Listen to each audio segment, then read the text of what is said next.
सस्ता है बहुत, बहुत बढ़िया ऐड है, सिस्टम है वो। शॉर्ट जो है 10 सेकंड का होता है लेकिन उसमें। हाँ तो पहले में देख लो जरा क्या कह रहा है ये कह रहा है ए की वैल्यू बताता हूँ आपको।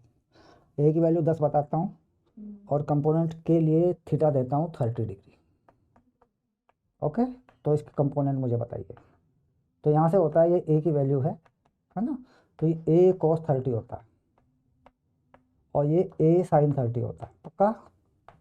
तो ये कंपोनेंट कितना बनेगा, 10 cos 30। मैंने बताया था बेस पे cos रहेगा और परपेंडिकुलर राइट पे sin रहेगा, पक्का बताया था ना मैंने।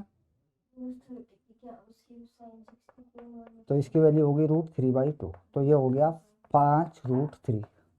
और ये दूसरा कंपोनेंट ये वाला a sin 30 10, इसकी होगी 5। तो ये मीटर में है तो मीटर में लिख देंगे इसको। ये तेरा पहला क्वेश्चन हो गया देख। ओके, दूसरा कर, 1 मिनट रुक जा, तो अभी आंसर नहीं कर। इस बार ए जो बताया वो बताया 7 किलोमीटर,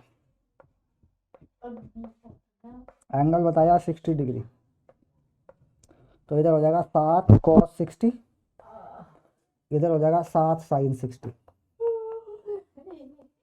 7 cos 60 का वैल्यू क्या बनेगा, 7 cos 60 का वैल्यू 1/2 होता है, तो ये बन गया 3.5 किलोमीटर। 7 sin 60 का वैल्यू क्या होता है, sin √3/2, ये बन गया 3.5√3 किलोमीटर। 2 हो गए तेरे क्वेश्चन। जिंदगी से परेशान। अगला सवाल बता भाई। ये पागल सब्जेक्ट का है क्या? What are the rectangular component of, यही होते हैं A sin theta cos theta, इन्हीं को बोलते हैं रेक्टेंगुलर कंपोनेंट। 7th का ए, 7th का ए, 7th का ए क्या है दिखा एक बार जा। छोटे छोटे सवालों को लेकर होता रहता है। तो find the magnitude and direction of the following vector. Find magnitude and direction of following vector. ठीक है, ये क्वेश्चन है तेरा। पहला सवाल देख क्या, पहला है vector A 5i 3j, 5i cap और 3j कैप। ठीक है, अब इसको जरा समझिए कहानी क्या है। आई और जे यानी एक्स और वाई पर ही है ये। रिप्रेजेंटेशन देख ले कितना है। आई पे कितना है 5, 1 2 3 4 5, ये 4।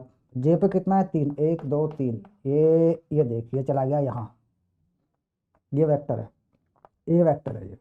ठीक है, अब देख 5 इधर है 3 इधर है, क्लियर।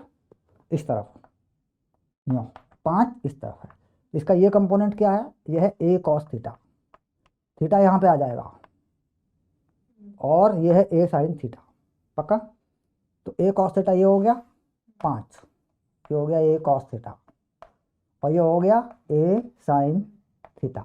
तो ये 3 है ये 5 है, तो tan थीटा कितना हो गया, हाइट अपॉन बेस। थीटा कितना हो गया, tan इनवर्स लगा देते हैं उधर ले जाके 3/5। इसकी कोई ज़रूरत नहीं, इनवर्स बाद में पढ़ाए जाएंगे।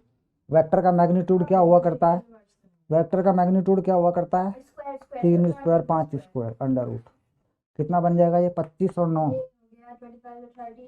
34। डायरेक्शन क्या बनती है, डायरेक्शन बनती है वेक्टर अपॉन मैग्नीट्यूड, क्योंकि वेक्टर में वेक्टर है और उसका मैग्नीट्यूड है। तो मैग्नीट्यूड 11 कहाँ से आया, मैग्नीट्यूड 11 नहीं आया, मैग्नीट्यूड ऐसे लिखा जाता है यहाँ। तो अच्छा हाँ, मैग्नीट्यूड ऐसे लिखा जाता है, सारा इरेज करके अच्छे से दिखा दो, यूँ करके यूँ बना दिया करता है। तो पहले वेक्टर लिख, कितना वेक्टर है 5i cap 3j cap, magnitude ये देख दोनों के नीचे आ जाएगा, ये बना डायरेक्शन वेक्टर। और डायरेक्शन का एंगल क्या बना, थीटा। ठीक, दूसरा भी करूं और बता कौन सा है।